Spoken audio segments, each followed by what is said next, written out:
right, finally, 13-1. Good week with my picks. Good week in fantasy football. Only lost 2 games. Good weekend in Vegas. I did drop my bets as I promised you I would, and I would show them. Here you go. Yeah, hit them all. Even a Pick'ems league or Pick'ems weekly contest for money on splash.com. There's a plug for you. I normally don't do the spread. I just normally do straight bets. But I only dropped 2 games, so I want some money there as well. So I think good things about to happen from here on in, y'all. We had enough data. Let's keep it going for week 7, right? I am just getting off the plane, just getting back in. So my week 7 is going to be a little bit later than normal. Probably Wednesday night or early Thursday morning. It will be in before Thursday night football. So until then,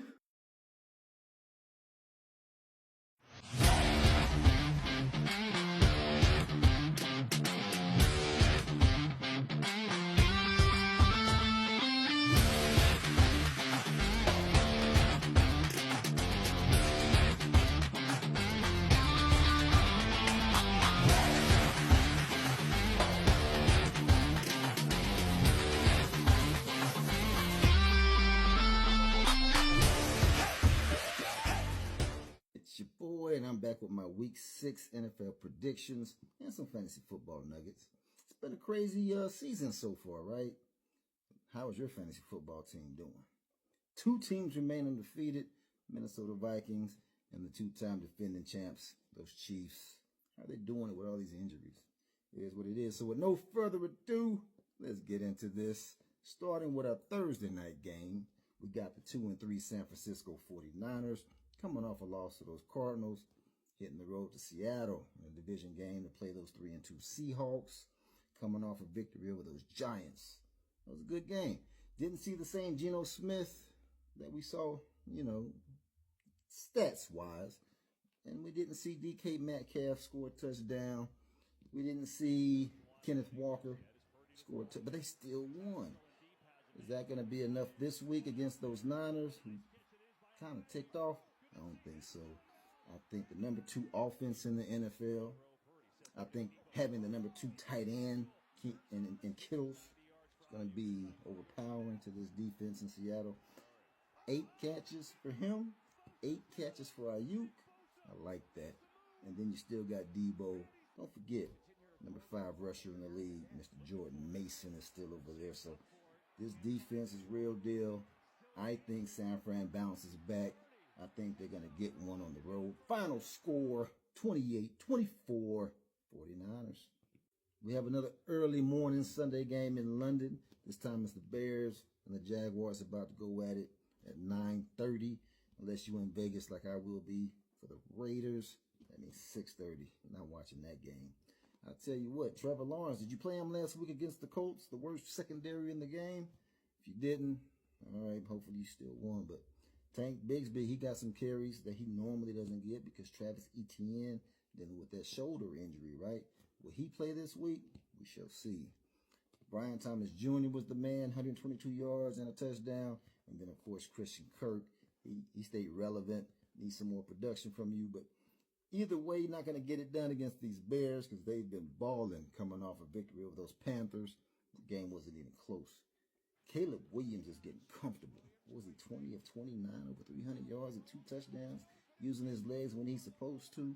Finding DJ Moore, finally. He is that dude. You can bring in Mr. Keenan Allen. You can bring all these other weapons in. DJ Moore, that's his team. How about Mr. DeAndre Swift? He still was relevant. He got him a touchdown. Only ran for like 70 yards, but I love his 20-plus carries. I love they finding him out the backfield. Roschon Johnson, he stole a couple carries at the goal line, got him 2 touchdowns, got 10 carries. Is that enough to pick him up? I don't think so. I think the Bears are going to get this done at home. Final score, 21-17, the Bears. Kicking off our 1 o'clock games, we got the 3-2 Tampa Bay Buccaneers coming off a loss to them Falcons. What a game that was last week. hitting the road to New Orleans to play these 2-3 Saints, coming off a loss to them Chiefs. But they also just lost their quarterback, Mr. Derek Carr, dealing with an oblique injury. He could miss some time from that. They do have Alvin Kamara, the #1 overall fantasy running back, #2 overall fantasy player. Is that enough? I think the #3 quarterback in all of fantasy football might have something to say about that. Mr. Baker Mayfield got a nice little backfield of his own. Bucky Irvin, Rashad White. Of course, they're in a little timeshare of their own, but they're getting it done. Don't forget about Mr. Chris Godwin and Mike Evans. Mike got him 2 touchdowns last week. This offense is rolling, and that defense is good enough to get the victory on the road. Final score, 21-17, the Bucks. Game of the week, fantasy football heaven right here. 4-1 Washington Commanders, led by Mr. Jayden Daniels, coming off a victory over those Browns this past weekend. Heading to Baltimore, take on these 3-2 Ravens, of course led by Lamar Jackson, coming off a victory over those Bengals. That was a very good game of its own. I think the MVP of the year is in this game. Jayden Daniels got some weapons. Brian Robinson Jr. has been running that ball. They got Austin Eckler back, and Scary Terry starting to do his thing. But this team's going to win some games this year without a doubt. Just not this week. You're asking a lot to go into Baltimore, take on the 2-time MVP with Derrick Henry, who rushed for just under 100 yards, got him a touchdown. Lamar threw for over 4 touchdowns, 300-plus yards. Scary stuff. Zay Flowers over 100 yards receiving. Man, even got Mr. Andrews involved. Of course, likely got 2 cheap touchdowns, but it is what it is, right? #1 rushing offense, Baltimore. #2 rushing offense, Washington. #1 overall offense, Baltimore. #5 overall offense, Washington. It's going to be a good game. High-scoring game. I think the Ravens are going to take care of business at home in a very high-scoring game. Final score, 35-31. Ravens continue that winning streak. The 2-3 Arizona Cardinals coming off a victory over those 49ers, hitting the road to Green Bay to take on these 3-2 Packers. Tell you what, Kyler Murray, you won, but 195 yards passing, we need more from you. How about Trey McBride? 6 catches, 50 yards, 11 points? A little bit more, but that's still honorable. James Conner, 80 yards rushing, no touchdowns. Come on, man. Killing me. Then Marvin Harrison Jr., 2 receptions. You haven't had a good game since week 2. This ain't going to get it done against this Green Bay team. Currently the #3 ranked offense overall. The #3 rushing offense led by Josh Jacobs. Wish he was still a Raider. It is what it is. Jaden Reed, he happy Jordan Love is back. And Jordan Love is starting to get his feet back under him. Should be a top 5 quarterback when it's all said and done. Then how about Mr. Tucker Kraft? #3 ranked tight end in all of fantasy football. He should have been a hot waiver wire pickup for you. And if he's still there, you better go get him. I see Green Bay taking care of business in this one at home. Final score, 24-21, the Packers. The 2-3 Indianapolis Colts coming off a loss to those Jaguars last week, hitting the road to Tennessee to play these 1-3 Titans, coming off a bye week. That should mean a victory if you got 2 weeks to prepare for the other team and you're at home. Yeah, nah. #32 ranked offense. They do have the #1 ranked defense, but again, coming off a bye week. That's how it goes. If old man Joe Flacco is playing, I'm taking the Colts. Alec Pierce, he just needs 3 catches. That's it to get 133-plus yards. Got him a touchdown. Michael Pittman's getting involved. And I love how they're utilizing Josh Downs, who has been a hot waiver wire pickup. If he's still there, you might want to go scoop him up. Getting this done without Jonathan Taylor in a real running game. So I see Flacco, even against this defense, if he's going to be playing, of course. I see him getting 300-plus yards, throwing a couple touchdowns, and getting the victory. Final score, 24-17, Colts. The 4-1 Houston Texans coming off a victory over those Buffalo Bills. That was impressive. Hitting the road to New England to play these 1-4 Patriots. coming off a loss to the Dolphins. Worst pass offense in the league, led by Jacoby Brissett. So sit Jacoby, bring in Drake May. We'll see how that plays, right? Ramondre Stevenson, I said he was going to get you 100 yards last week. He's about 10 yards short, got you a touchdown. But back to Drake May, throwing this man to the wolves. Against the number 5 ranked defense against the pass, number 5 overall. And then C.J. Stroud with the number 1 ranked pass offense, number 5 overall. They're going to have to do this without Nico Collins dealing with a hamstring. That's okay. That's why they brought in Stephon Diggs. Must start this week. Now, no Joe Mixon, I don't believe. So we'll see how that goes, but don't need him in this one. It's going to be a blowout, easy pick of the week. Final score, 31-14. Yeah, the Texans are for real. The 1-4 Cleveland Browns got their butts handed to them by those Commanders this past week. Now they're hitting the road to Philly to play those 2-2 Eagles, coming off a bye week, meaning they had 2 weeks to prepare for these boys. It's not good for you guys, Cleveland, unless y'all start Jameis Winston. Why not? Deshaun Watson, 125 yards, touchdown, no interception. So what? Need a spark. Amari Cooper's killing me right now. I don't think y'all going to be able to get it done. Now, the weak link that everyone's been kind of saying undercover has been Mr. Hurts over there. But after a bye week, I think that's going to change. They're going to get A.J. Brown back. They still got the number 4 tight end in fantasy football, and Mr. Goddard. That's even after a bye week.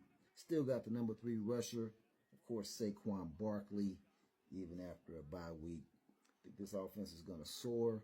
I think this defense is going to play better than they have in the last few weeks. Eagles take this one with ease. Final score, 28-17 Eagles. Kicking off our 4 o'clock games, we got the 2-2 LA Chargers coming off a bye week, heading to Denver in a divisional game to play these 3-2 Broncos, coming off a victory over my Raiders. It's all good. Patrick Surtain, he is the truth, man. How about Bo Nix? Threw for over 200 yards, 2 touchdowns, no interceptions. Javonte Williams, 13 carries, also 5 receptions for 50 yards. No touchdowns, but I love the 18 touches, right? He may be worthy of picking up and starting. Who knows? Courtland Sutton is the opposite. I dropped him. He's not getting it done. I don't see Denver winning this one because LA's had 2 weeks to prepare for this. Ken McConkley, their rookie wide receiver out there in LA with them Chargers, can he get it done for them? I don't know. I need J.K. Dobbins to run that ball. It's going to be a low-scoring game because these defenses are very good, both of them. I mean, Chargers sitting on the number 2 defense, while the Broncos sitting on the 4th ranked defense. And the Chargers got the 31st ranked offense. Sure, they coming off a bye week, right? Still, low-scoring game. Final score, 17-14 Chargers. The 3-2 Pittsburgh Steelers coming off a loss to those Cowboys, hitting the road to Vegas to play my Raiders, sitting at 2-3, coming off a loss to those Broncos. I'll be at this game, all the way from Atlanta. It's all good. I play poker as well. I got to have something, because my team is pathetic. Don't know who's going to be at quarterback. Is it Gardner Minshew? Is it Aiden O'Connell? Hopefully it's Aiden O'Connell.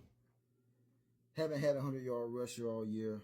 Doubt we have one with these rushers we got. Then, of course, with Devontae Adams dealing with a hamstring issue until he's traded, we're just going to move Jacoby Myers up to the number 1 spot. Doesn't work that way. Yeah, you was number 1 in New England for 1 or 2 years, but you're a co-pilot. Trey Tucker, you could be the number 1 if you want to be. Let's see what you got. We do have the number 1 tight end in fantasy football, Brock Bowers. Thank God for him. But I just see Justin Fields and this Steelers offense coming in with a better game plan than we got. Both these teams got good defenses, but Pittsburgh, they ranked in the top 5. George Pickens, on and off, but they're starting to click. And then, of course, Najee Harris is their bell cow. They just have a better game plan. And Fairmouth, he's a good tight end. So I hate it. I hate it. I hate it. But I think we're going to take an L at home. Once again, I hope I'm wrong. Low scoring game. Final score 17-14. Moving on to the next game. 3-2 Atlanta Falcons coming off an impressive victory over those Bucks last week. Now they got another divisional opponent as they're hitting the road to Carolina. Sitting at 1-4. Those Panthers got their butts kicked by the Bears. I don't think it's going to end this week. Andy Dalton hasn't looked good since he initially replaced Bryce Young. What he threw for 136 yards last week. No touchdowns, 1 interception. Deontay Johnson, 3 catches. He's supposed to be that dude. Matter of fact, the only bright spot's been Chuba Hubbard. Just missed 100 yards. That would have gave him 3 consecutive games with 100, but he did get a touchdown. Now, that's just too much Kirk Cousins. 500 yards last week against a pretty good Bucks defense. 4 touchdowns. You get a catch. You, Bijan, out the backfield. How about Drake London? 12 catches. He got him a touchdown. Over 150-plus yards. I think it was like 160, 165. Darnell Mooney, 9 catches. 2 touchdowns. Both of these receivers are worth adding if you haven't already. They are not on your waiver wire. You might want to go trade for one or the other. Even Kyle Pitts got involved. I needed him to get me some yards to get me a victory. But I'll tell you what, Falcons ain't going to stop. If this defense catches up to that offense, watch out for these boys. I see them getting the road victory easily. Final score, 28-17 Falcons. 3-1 Detroit Lions coming off a bye week. Heading to Dallas to play these 3-2 Cowboys, coming off a victory over those Steelers. Tell you what, they're coming in with the number 2 ranked pass offense. Dak's moving that ball around. CeeDee Lamb, only 5 receptions. Jump ball 4. Jump ball. Got you. Maybe that's what he said. Who knows? I like that second-year wide receiver they got in Jalen Tolbert. He caught 7 balls. Worth picking up. Jake Ferguson. I think he's going to be a top 10 fantasy tight end when it's all said and done. And then Rico Dowdell. How about that? 20 carries, 2 receptions, 1 for a touchdown. Still don't think it's going to be enough because Detroit's had 2 weeks to prepare for this game with all these weapons. It's time to get Sam Laporta the ball. You need to show up for me. I got you in 4 leagues. I'm a Ross St. Brown. This is your squad. Sure, Jamerson's been balling, and it's nice to have that 1-2-3 punch. It's going to come down to this running game, though. To me, the best in the NFL. David Montgomery's running over cats, and Jahmyr Gibbs, he is nice. I would love to have just one of these two. This defense, top 5 in the NFL. Sure, they came off a bye week, but they do have a nice defense. I tell you what, it's going to be a high-scoring game in my opinion, but I think Detroit's going to take care of business on the road. Final score, 28-24. Detroit's going to get this done. 1-3 Cincinnati Bengals coming off a loss to those Ravens. But it was a good game. Cincinnati's offense starting to gel, y'all. Now they're hitting up New York. Play those 2-3 Giants coming off a victory over those Seahawks. Also a good team. Tell you what, Daniel Jones is starting the ball. Over 250 yards passing, 2 touchdowns, no picks. Also ran the ball 11 times. He's making good decisions right now. Now, they had to do it without Malik Neighbors, who's still the number 4 fantasy wide receiver. It's amazing dealing with a concussion.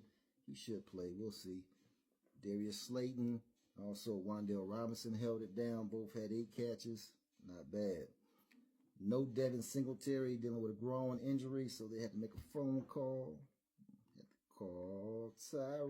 Tyrone Tracy showed up, ran for over 120 yards. Still don't think it's going to be enough because I think this Cincinnati team is ready. If the defense can show up, we got too many weapons. Joe Burrow's the number 4 ranked quarterback in fantasy. Jamar Chase is the number 1 ranked wide receiver in fantasy. He caught him 2 touchdowns, had 10 receptions. How about T. Higgins, 9 receptions, also caught 2 touchdowns. I think Cincinnati's about to get it done on the road.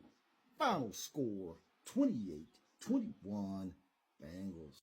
In our Monday night game, we got the 3-2 Buffalo Bills coming off a loss to those Texans in a close game. Hitting the road to the Big Apple to play these 2-3 Jets. without a head coach because Robert Saleh's been fired. Is that you, Aaron Rodgers? Sure looks like it. Don't know.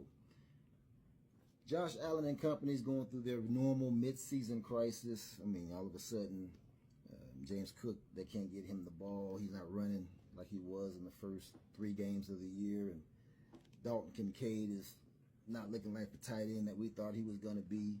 Josh Allen not making the best decisions right now. Then they're going to turn it on. It's the same Buffalo team, right? But the Jets, this could be a prove-it-all moment for Aaron Rodgers, that it was Robert's fault when we knew it wasn't. He might come out and throw for 300 yards because he got the weapons. Garrett Wilson, what do he have, 13 catches? They got a running game that they're not utilizing properly, right? Breece Hall, Braylon Allen, I mean, you got the weapons. Use these boys if you want to win against this Buffalo team and get back in the playoff hunt, because you got the number 3 defense in the league, got the best corner in Sauce Gardner. What's the problem here? It's always internal. Let's see if they can get it done at home. I think they will. Final score, 21-17, the Jets. There you have it. My picks are in final. I'm going to drop my bets while I'm in Vegas. If I do well, I'll bring them back. As well as poker table. We'll see if we can make some money while I'm there. Meet me back here on Wednesday when I'm going to give you my Week 6 results, as well as drop my Week 7 picks, and of course, some fantasy football talk. Until then, peace.